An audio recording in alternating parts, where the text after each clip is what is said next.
Welcome to The Explainer. Okay, let's jump right into this. Today we're unpacking a story that is, frankly, one of the most deeply layered, heavily debated, and honestly misunderstood pieces of 20th century art. We're talking about A Clockwork Orange.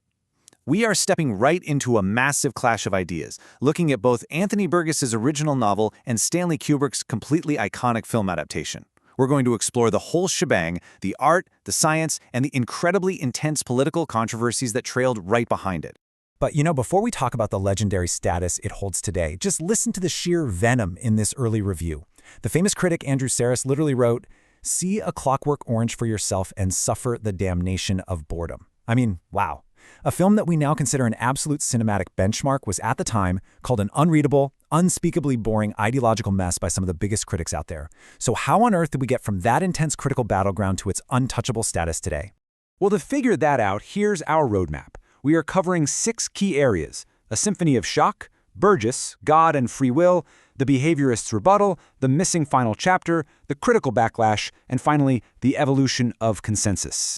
Starting with Section 1, A Symphony of Shock, let's talk about the sheer audacity of the original novel.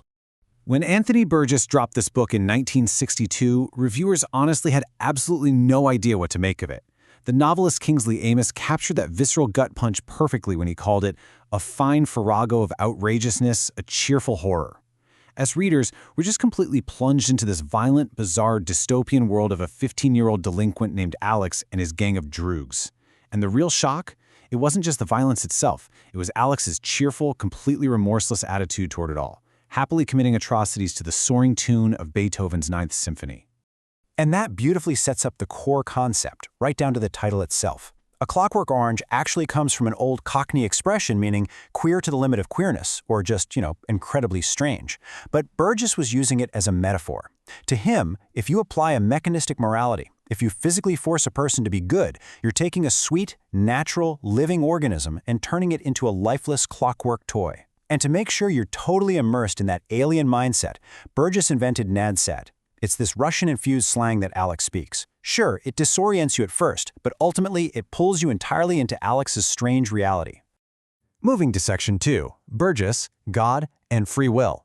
Let's look past the surface-level shock value and see what Burgess was actually aiming at. If we look at the academic analysis by Bobby Newman, we realize something fascinating. Burgess wasn't just writing a sci-fi dystopia, he was actually writing a deeply medieval Catholic treatise. Burgess was raised an educated Catholic, and he was completely preoccupied with ideas like original sin and deity-granted free will. So the book is essentially a massive philosophical attack on behavioral psychology and the overreach of the state. To really get this, we have to understand the two theological views Burgess used to build his world. On one side, you've got the Pelagian view. Named for a 4th century monk, this view argues humanity doesn't need divine grace to save itself. It's a liberal but pretty lax philosophy. In the story, this represents the government in power at the very beginning, lax, and letting the streets fill with rampant crime. On the other side is the Augustinian view, championed by St. Augustine. This one argues humans are fundamentally weak and fallen. In the novel's politics, this faction demands draconian, absolute control to force stability, which is exactly what leads to the brutal, nightmarish conditioning of Alex.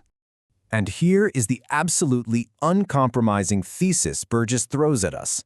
It is better to have our streets infested with murderous young hoodlums than to deny individual freedom of choice. Think about that for a second. Burgess truly believed that stripping away free will, even to stop a genuinely evil, violent person like Alex, is a far greater crime against humanity. To him, the state's supposed cure is so much worse than the disease. Section 3, The Behaviorist Rebuttal. Let's flip the script and bring in some actual science to fact-check the author's narrative. Going back to that brilliant paper by Bobby Newman from Queen's College, he reveals that Burgess fundamentally misunderstood the very behavioral psychology he was attacking. Burgess aimed all his philosophical fury at scientists like B.F. Skinner, basically assuming behaviorists were these mad scientists plotting to turn us into mindless automatons. But it's wild when you realize the famous Ludovico Technique used on Alex. It just doesn't make any scientific sense. Newman breaks down exactly why this conditioning, where they inject Alex with an illness-inducing drug while forcing him to watch violent films, would rapidly fall apart in the real world. Outside a controlled prison, two things would definitely happen. First up, desensitization. Alex would inevitably see minor arguments or street violence without feeling sick, which would slowly decouple the nausea from the violence. Second, flooding. In a society as insanely violent as the one in the book, Alex would be so constantly bombarded by violent stimuli that his conditioned anxiety would just extinguish rapidly. The cure wouldn't last. And here is the real kicker. Newman points out that Burgess created an ineffective system based entirely on aversives, meaning punishment. But in reality, actual behaviorists like B.F. Skinner were actively arguing against the use of aversives. They knew punishment often leads to counter-aggression. Real behaviorists were out there advocating for positive reinforcement. So Burgess basically built a giant straw man to tear down a science he didn't really grasp. Section 4. The missing final chapter. Now we get into a textual controversy that totally changed the story for millions of people. There is a shocking disparity with this book.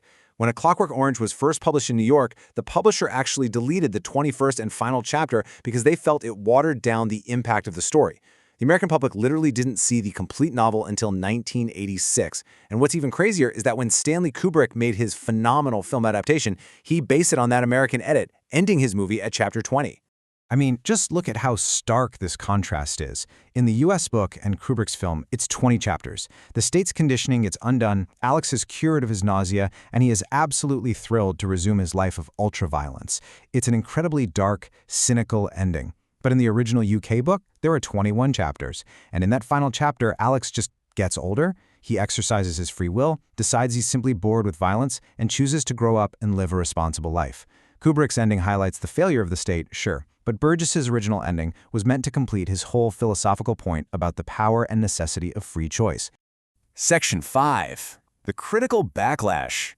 Because when Kubrick's film dropped in 1971, it was a literal lightning rod for political outrage. Critics absolutely did not hold back.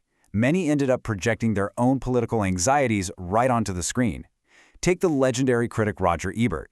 He slammed the film, calling it an ideological mess, a paranoid right-wing fantasy masquerading as an Orwellian warning.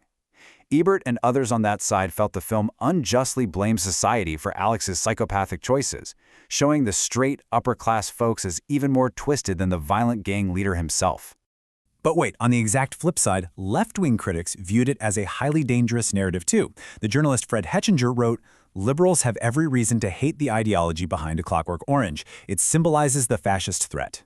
Some critics saw the movie's grim depiction of human depravity as a sneaky, underhanded justification for totalitarianism and a police state. It is just fascinating to watch how the exact same piece of art was attacked from both ends of the political spectrum as representing everything they feared.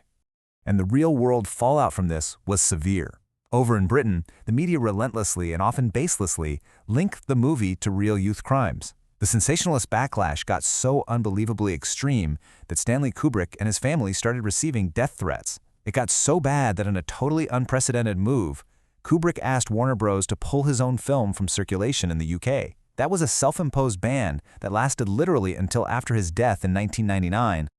Finally, Section 6, the evolution of consensus. How do we go from literal death threats to cinematic immortality? Well, according to academic analysis from Pepperdine University, Kubrick's films almost always polarize the critical class. Why? Because he constantly pushed hard against the confines of traditional cinema. Truly groundbreaking art frequently faces harsh initial judgments just because it totally deviates from what's familiar.